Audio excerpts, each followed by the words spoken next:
সব কাজে মনের সায় নিতে নেই। মন আর মস্তিষ্ক দুটো আলাদা জিনিস। অনেক সময় এরম হয়, মস্তিষ্ক উচিত কথাটা বলে, মন বলে ঠিক তার উল্টোটা। বয়ফ্রেন্ডের কাছে গার্লফ্রেন্ড, গার্লফ্রেন্ডের কাছে বয়ফ্রেন্ড, স্বামীর কাছে স্ত্রী, স্ত্রীর কাছে স্বামী অনেক সময়ই টক্সিক হয়ে ওঠে। সেক্ষেত্রে কি করা উচিত? তাদের এড়িয়ে চলা উচিত। স্ত্রী হিসাবে স্বামীকে বা স্বামী হিসাবে স্ত্রীকে সম্পূর্ণরূপে এড়িয়ে যাওয়া যায় না। সেক্ষেত্রে কথা কম বলুন, উত্তর বুঝে দিন এবং দুজনের মধ্যে একটা সম্মানগ্রাহী দূরত্ব বজায় রাখুন। মনে রাখবেন, ভালোবাসার থেকে সম্মান কিন্তু অনেক গুণ বেশি দামি। সে যখন উপস্থিত থাকবে একটু কাজে ব্যস্ত হয়ে পড়ুন, তার কিছু কিছু কথা শুনেও না শোনার ভান করুন, তার কথার উত্তর কম দিন। কথায় বলে না, বোবা কালার শত্রু নেই, কথাটা কিন্তু ঠিক। তবেই শুধু স্বামী স্ত্রী বা বয়ফ্রেন্ড গার্লফ্রেন্ড কেন, আমাদের পরিবারে এমন অনেক মানুষ থাকে, এমনকি পাড়ার মধ্যেও এমন অনেক মানুষ থাকে যাদের দেখলেই আপনার গাটা রিরি করে জ্বলতে থাকে, অথচ আপনি মুখে কিছু বলতে পারেন না। এড়িয়ে চলুন, হেসে এড়িয়ে দিন, উপেক্ষা করুন, অথবা মুখ যদি আমার মতো ফাটাচেরা থাকে এমন কিছু উত্তর দিন যাতে সে দ্বিতীয় দিন আপনাকে আর সেই প্রশ্নটি করবে না। এবার আসি আত্রুর কথায়। মন বলছিল দুধ চা খা, আর মাথা বলছিল খাস না। শেষ পর্যন্ত মাথার কথাটাই রাখলাম। 7:30 বাজে। সূর্য ওঠো।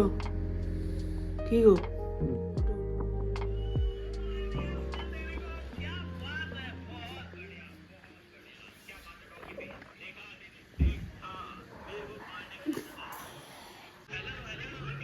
কপালে লেগে আছে।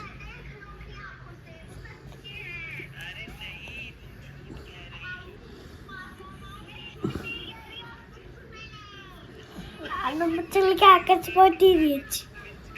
আমার ছেলেকে কেন আকাশে পাঠিয়েছো? ও দুষ্টুমি করছিল। আমার ছেলে একদমই দুষ্টুমি করে না, তুমি দুষ্টুমি করো। আমার ছেলে দুষ্টুমি করে না। আমি তোমার ছেলে। হাসি মুখটি দেখতে বেশ, চোখগুলো গোল গোল। এই আমি নই সেই আমি। আগে যে জিনিয়া ছিল, সূর্য জন্মের পর আমি অনেক বদলে গেছি, মনে মননে শরীরের সব দিক থেকে। শরীরের বদলটা সবাই দেখতে পায়, কিন্তু মনের বদলটা কেউ দেখতে পায় না। সেখানে যে এক আমূল পরিবর্তন হয়ে গেছে কেউ জানতেই পারে না। 90 দিন সময় নিলাম নিজের কাছে নিজেই। 90 দিনে একটা হেলদি লাইফস্টাইলের দিকে নিজেকে নিয়ে যাবই। কারণ এই নরক যন্ত্রণা থেকে মুক্তির পর বুঝতে পেরেছি, জীবনে সমস্ত কিছু শেষ হয় না। জীবনের প্রতি মুহূর্তে নতুন কিছু শুরু করতে হয়, আর তার জন্য নিজেই নিজেকে এন্থু দিতে হয়, নিজেই নিজেকে মোটিভেশন দিতে হয়।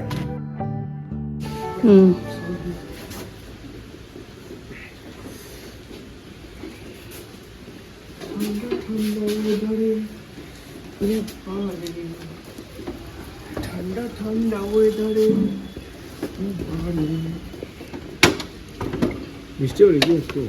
না না, আর বৃষ্টি হবে বলে মনে হচ্ছে না।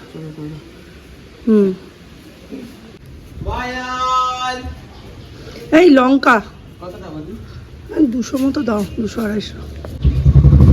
ফুলকপি কত করে?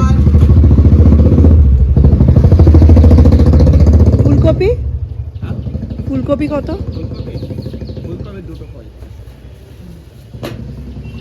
দামটা একটু কমেছে। টমেটো দাও 250। না না না, একটাই দাও। একটা দুটো হবে, লাগবে না। আরে না, লাগবে না, একটা আছে। এখন বাজে প্রায় 11টা। সৌর্যর মিস ওকে অনেকক্ষণ পড়িয়েছেন, প্রচুর দড়িয়ে দড়িয়ে লিখিয়েছেন। এখন আমায় ঘরটা সেটেল করতে হবে, তবে তার আগে আমাদের ব্রেকফাস্টের পালা। যেহেতু সৌর্য কেক বিস্কিট এই সমস্ত খেয়ে পড়তে বসেছিল, আমরা আর ব্রেকফাস্ট করিনি। সৌম্য একটু আগে উঠলো 10:30টার সময়। সৌম্যকেও এবার ব্রেকফাস্ট দেওয়ার টাইম হয়ে গেছে। তো চলো, মিস্টার বিশ্বাস আলু ফুলকপির তরকারি দিয়ে নিয়ে গেছেন রুটি, আর তার সাথে নিয়ে গেছেন পায়েস। আমি তো এখন দুধ চা খাচ্ছি না, তাই ওটা দিয়েই পায়েস বানাচ্ছি, ওটা দিয়ে গাজরের হালুয়া বানাচ্ছি, ওটা দিয়ে সিমাই বানাচ্ছি। সেইগুলো একটা ভালো হচ্ছে। শীতকালে ওটা তো খুব প্রয়োজনীয়, মিষ্টি একটু থাকলে ভালো লাগে। আর শীতে যেহেতু রাত্রের দিকে রুটি হচ্ছে, সেহেতু এইসব জিনিসের একটু দরকার পড়ছে। খাবে এসো। ছাদে গিয়ে বসে আছে, মানে রোদ পোহানো, রোদই নেই, রোদ পোহাচ্ছে। দ্বীপের কথা বলছি, আর কার কথা বলবো বলো। চাবিহীন জীবনে এই আমার ব্রেকফাস্ট। একটু পুদিনার ধনেপাতা পুদিনা পাতার চাটনি, বেগুন ভাজা, আর হচ্ছে আলু ফুলকপির তরকারি। যদি বান্টি আমাকে দেখে ফেলে তো আমি কাউকে মুখ দেখানোর অবস্থায় থাকবো না, আমাকে পুরো সেফ জায়গায় লুকাতে হবে। রান্না করব, কি রান্না করব সে তো ভেবেই পাচ্ছি না। আর হচ্ছে আজকে একদম ল্যাদ দিবস, বাইরে এক ফোঁটা রোদ্দুর নেই, পুরো একদম মেঘে ঢাকা। দেখে মনে হচ্ছে এক্ষুনি ঝুপঝুপিয়ে বৃষ্টি আসবে। আর এরম ওয়েদারে সরস্বতী দিদি তাড়াতাড়ি কাজে আসে। আজকে এত ঢিলেমি লেগেছে আমার, এখন 12টা 20 বাজে, কালকে এই সময় রান্না হয়ে গিয়েছিল, বাট আজকে এখনও কিছুই হয়নি। বাট আজকে কি করব এতক্ষণে ডিসাইড হয়েছে, সেটা হচ্ছে আজকে মূলো শাক বাটা করব, মানে মূলো শাকের ভর্তা, তার সঙ্গে হচ্ছে ডিমের ঝোল, আলু ফুলকপির তরকারি, আলু পটলের তরকারি। আলু পটলের তরকারিটা মাখা মাখা করে করব। এখন একটু শুকনো তরকারি বেশি ভালো লাগছে, কারণ রাতের দিকে আমি সৌর্য 3জনই রুটি খাচ্ছি। আর মিস্টার বিশ্বাস ভাত খাচ্ছেন, কিন্তু মিস্টার বিশ্বাস আবার রবিবারে রুটি খাচ্ছেন। তো ঠিক আছে, চলো রান্নার দিকে মন দিই। কাটাকুটি কমপ্লিট। এখন ঝড়ের গতিতে রান্না করে সরস্বতী দিকে আমায় ইয়েগুলো দিতে হবে, কড়াইগুলো দিতে হবে। কালকে 2টো কড়াই বের করা হয়নি, রান্না হয়ে গিয়েছিল, বাট সেরকম নোংরা হয়নি, রেখেই দিয়েছিলাম, আজকে দিতে হবে।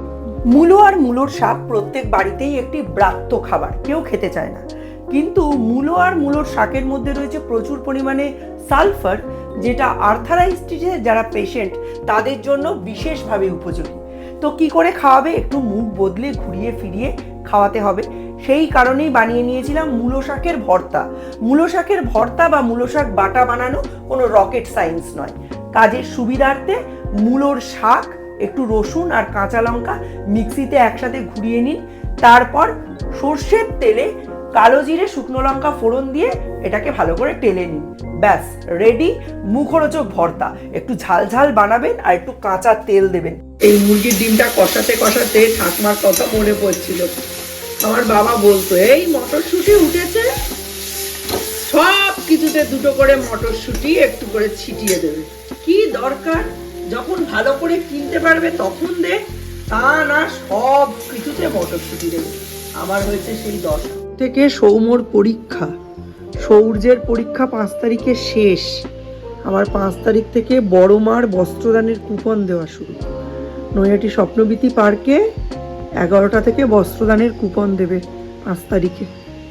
আমার খুব ইচ্ছা জানো, ওই বস্ত্রদানের কুপন সংগ্রহ করে বড় মার জন্য নিবেদিত যে বস্ত্র, সেই বস্ত্র একটা মানে পাওয়ার, সেটা পরে ওই অষ্টমীর অঞ্জলি দেওয়ার বা ঠাকুর বরণ করতে যাওয়ার খুব ইচ্ছে। দেখা যাক কি হয়। ওই দিন আবার দ্বীপের পরীক্ষা, সৌর্যের পরীক্ষা, দুজনেরই পরীক্ষা, তো বলতে পারছি না হবে কি না। তার নাকি অনেক দাম, আমি তো ভিডিও দেখে জানলাম। মিস্টার বিশ্বাসকে বললাম 250 ধনেপাতা এনে দাও, তাই এনে দিয়েছে। আমি তো প্রসেস করে রেখেছি, আজকে দেখছি খবরের কাগজটা ভিজে গেছে, তো ওটা চেঞ্জ করার জন্য বের করলাম। এখন দেখছি নাকি সোনার দামে ধনেপাতা বিক্রি হচ্ছে, কে জানে বাবা। এসে তো আমায় বলবে যে জিনিয়া ধনেপাতার দাম বেশি, এই দাম বলছে, নেবো এতটা, তাহলে তো আমি বলতে পারি। আমি একটা ভিডিও দেখে দেখছি 10 টাকায় নাকি 10টা আটি ধনেপাতা দিচ্ছে না, মানে 10টা স্ট্র্যান্ডও দিচ্ছে না, বলেইনি কিছু, আনতে বলেছি এনে দিয়েছে। এরম করলে তো, এরম জানলে যে বউয়ের প্রেমে এত মগ্ন, এসব জানলে ধনেপাতা কেন, ডায়মন্ডের নেকলেস আনতে বলতাম, তখনই বলবে পকেট শুকনো। ডায়মন্ডও লাগবে না, রূপোর নেকলেস বলি, পকেট শুকনো। সৌর্য ভয়ে আর নিচেই নামছে না। আমি এই রান্নাবান্নাগুলো করে উঠলাম। এই হচ্ছে মূলো শাকের ভর্তা বা মূলো শাক বাটা, যাই বলো না কেন, কোনো অসুবিধা নেই। এই হচ্ছে পটল আলুর তরকারি। ধনেপাতা এখন সার্বজনীন, ঠিক আছে? ধনেপাতার জন্য কেউ কোনো কথা বললে কোনো গুরুত্ব দেবে না, গায়ে মাখবে না। এই হচ্ছে টমেটো আর ধনেপাতা দিয়ে ডাল, ধনেপাতা দিয়ে ডিমের ঝোল। ভাত এখনও উনুনে, এগুলো এবার ঢেকে ঢুকে দিই, খেতে দেরি আছে। দীপ আবার পাঁপড় নিয়ে এসেছে, বলছে পাঁপড় খাবো। 2 ভাইয়ের জন্য অল্প করে, বাবা দিয়ে দেন, খুন্তিটায় জল ছিল। সূর্যমণি এসো, চোখে পড়াতে বসাই, এখানে ড্রয়িং করছে। হ্যাঁ এ বাবা, দেখো আমি ড্রয়িং করতে দিয়ে গেছি, ড্রয়িং না করে চাদর টাদর চাপা দিয়ে ঘুমোচ্ছে। এই চাদরটা আমি গায়ে দিয়ে বসেছিলাম। সকাল সকাল ওঠে, দুপুরবেলা ঘুমোবে না, আর এই পড়তে বসালেই এরকম নাক ডেকে ঘুমোবে। মা জলটা দিয়েছিলে এর থেকে এই, ওর থেকে ও, ওর থেকে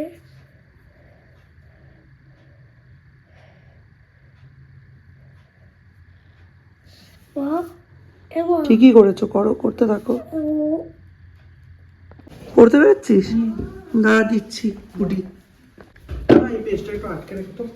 কোথায় আটকাবো? যেখানে দেওয়া আছে ঠিক আছে।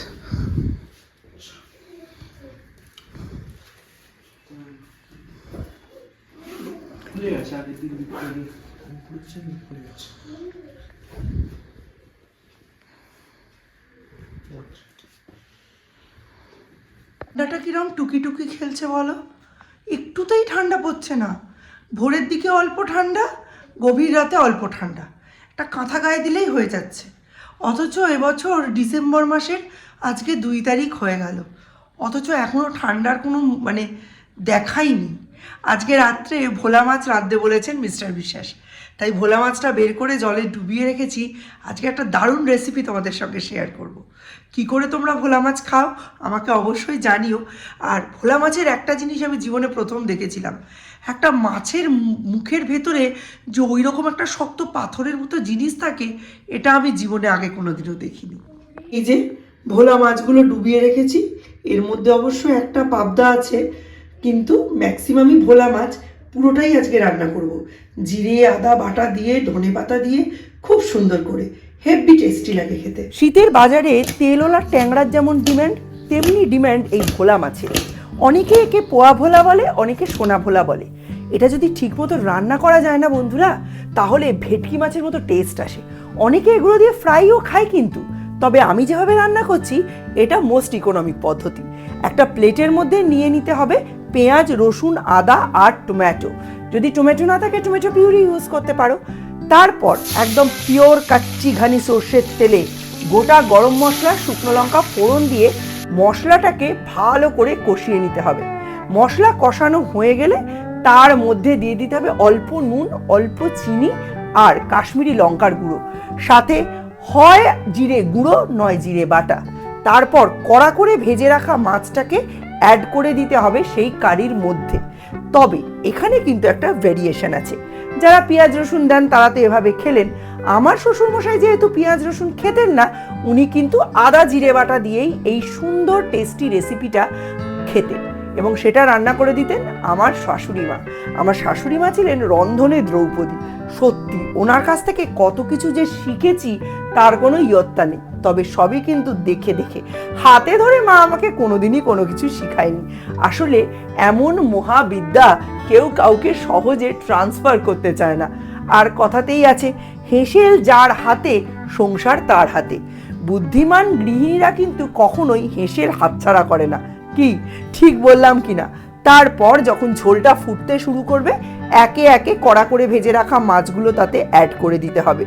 ঝোলটা যত কম ফুটবে ততই ভালো, কারণ এই পোয়া ভোলা বা সোনা ভোলা মাছটা কিন্তু সাংঘাতিক রকম নরম, তাই এটা ফোটানোর সময় বেশি উপর নিচ করা যাবে না। 2-1 বার করতে হবে, সেটুকুই যথেষ্ট। তারপর তাতে ধনেপাতা অ্যাড করতে হবে। ধনেপাতা, ঘি, গরম মশলা, অথবা শুধু ধনেপাতা অথবা শুধু ঘি গরম মশলা দিয়েও এই দুর্দান্ত রেসিপিটা তৈরি করতে পারো। আর গরম ভাতের সঙ্গে একবার সার্ভ করে দেখো, যাকে যাকে খাওয়াবে তারা তোমার নাম নিতে বাধ্য। চলো তাহলে রাতের রান্নাও কমপ্লিট। আজকের মতো ব্লগটা এখানেই এন্ড করছি। দেখা হবে নতুন একটা ব্লগে। ততক্ষণের জন্য tata, bye bye, good night.